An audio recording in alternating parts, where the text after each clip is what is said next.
So now we'll have our last keynote. So let's welcome Richard from Fabric. He's the co-founder and chairman, and he will give a keynote from DeFi to OpenFi. Hi, everybody. Um, yeah, apparently it's raining outside. I know it's still raining, can't tell in here.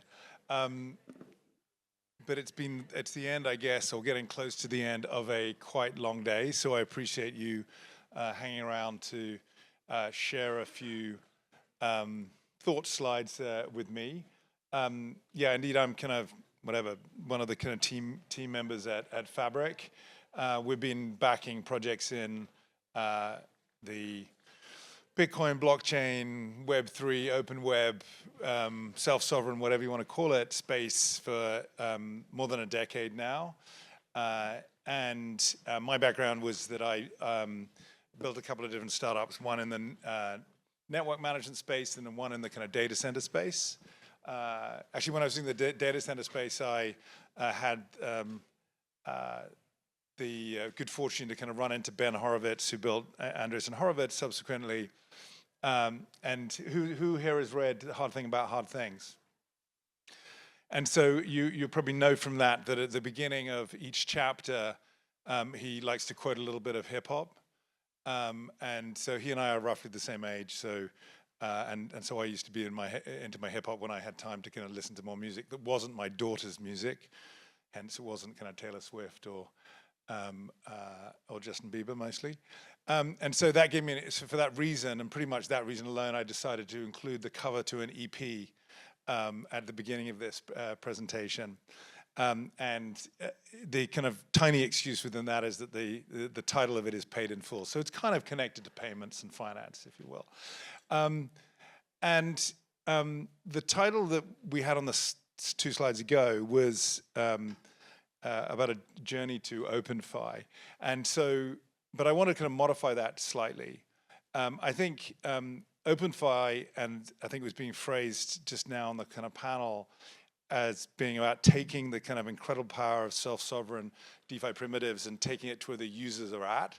I think that makes a huge amount of sense. And at Fabric, we've kind of thought about that as open finance for a little while. I think it's a great and pragmatic step forward for how the space is operating. What I'm going to try and kind of dance through relatively quickly, because I think I have even less than the 7 minutes that are circled up there on the slide, is the concept of moving to no-fi, or I used to call it sort of zero-fi. So see if I can explain what I mean by that. So we'll start off with the fact that, generally speaking, if you're kind of into payments, and people do get into these things, or if you're into DeFi, or if you're into the incentives around DeFi and liquidity farming and the rest of it, we can all start thinking that that's an end in and of itself. And of course, you can get into money management, and that might be an end in itself. But really, even money management, it's all about, finance, and payments is meant to be a means to an end. In this case, of course, actually a moule and frites and beer that's making me quite hungry because I've been running around through the rain all day. So I'm looking forward to some of that shortly.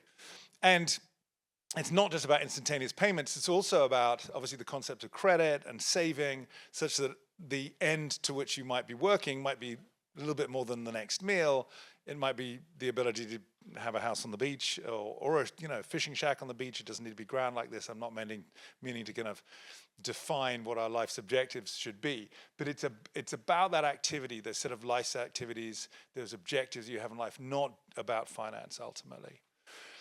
And if we look at, this is a slide actually taken from a presentation I gave in 2017, looking at how through the power of open source at that time and the power of data, the kind of our overlords were sort of changing from arguably from governments to oil barons to banks, and then starting to become the way we put it here, the kind of data kids of Silicon Valley.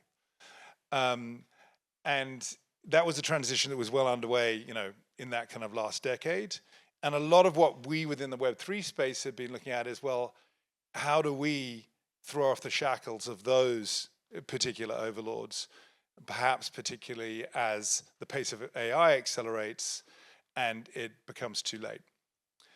And so one way of thinking about this is that, under banks, we have been sort of often, and various corporations and governments, we've been wage slaves of one description or another, subject to the devaluation of fiat, as well as to the kind of paycheck to paycheck operation of operating on that income basis.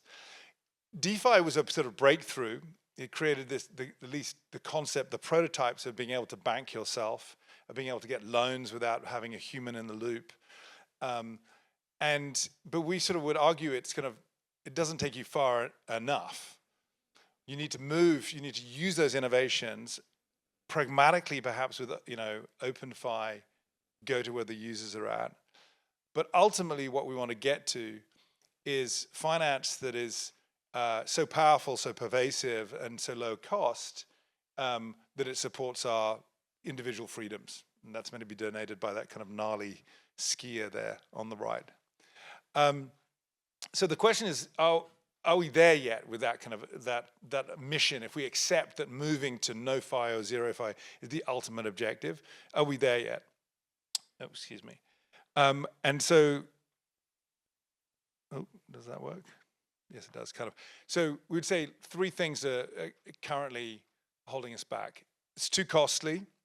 If that's really going to be, going to work in this world of AI-driven services into which we're kind of accelerating, if it's all of these capabilities are going to be baked into those services, it needs to be extremely low cost. Secondly, if it's going to be baked in, the integrations need to be ready. It needs to be fully embeddable.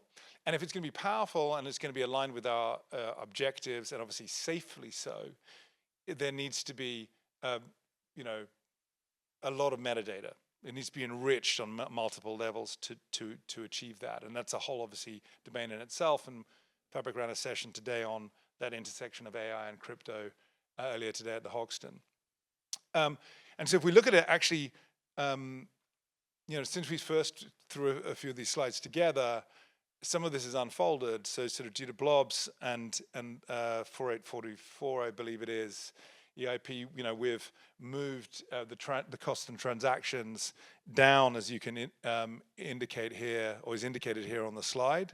So that is improving, but it's still too high. And especially if we're going to serve the kind of machine-to-machine world that we conceive here.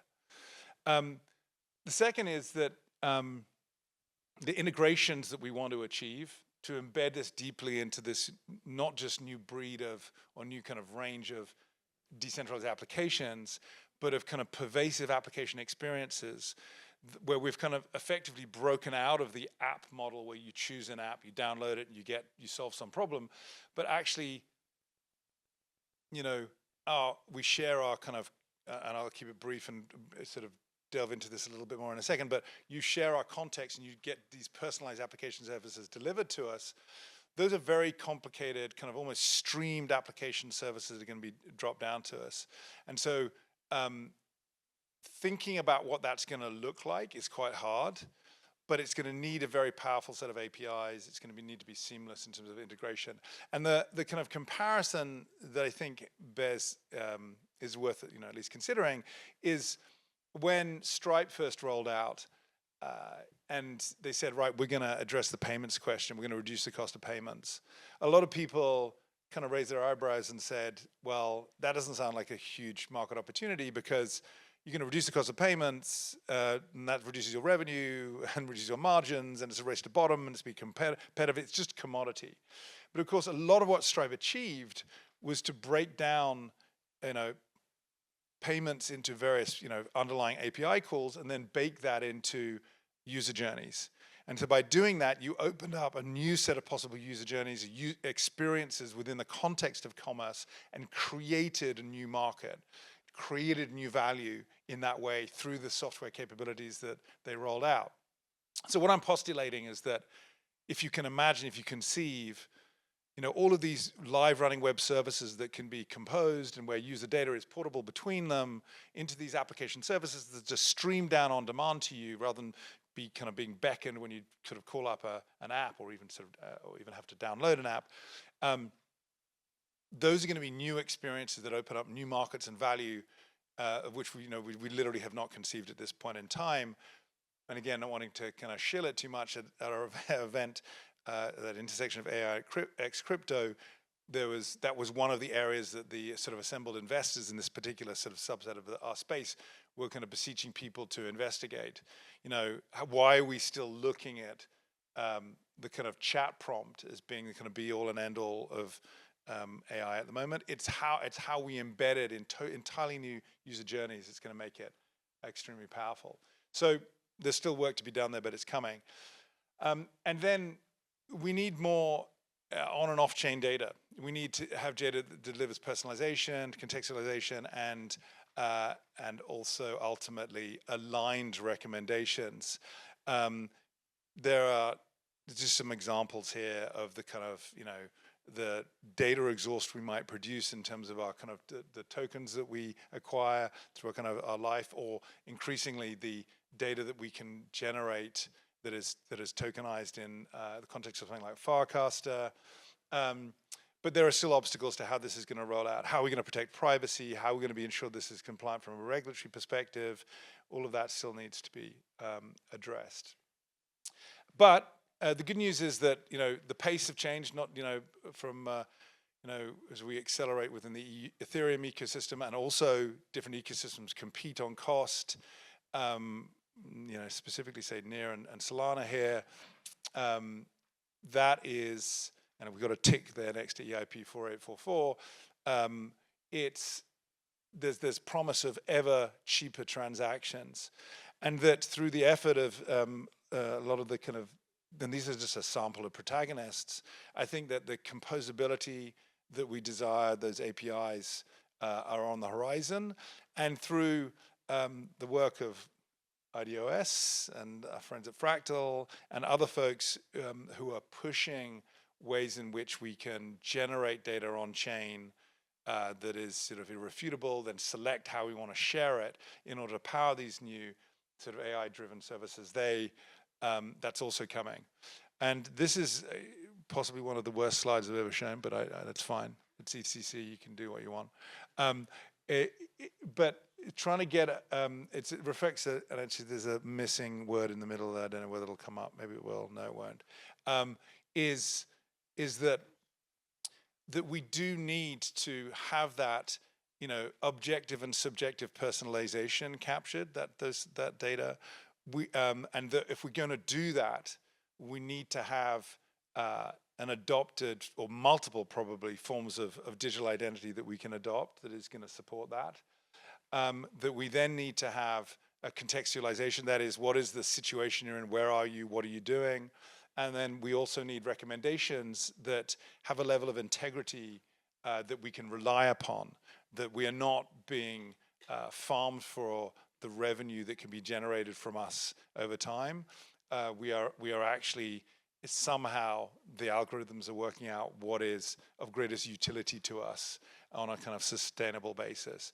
None of these are small tasks, but I think identity and the ability to embed these capabilities into not just dApps, but these application experiences, and support machine-to-machine transactions is going to be super critical.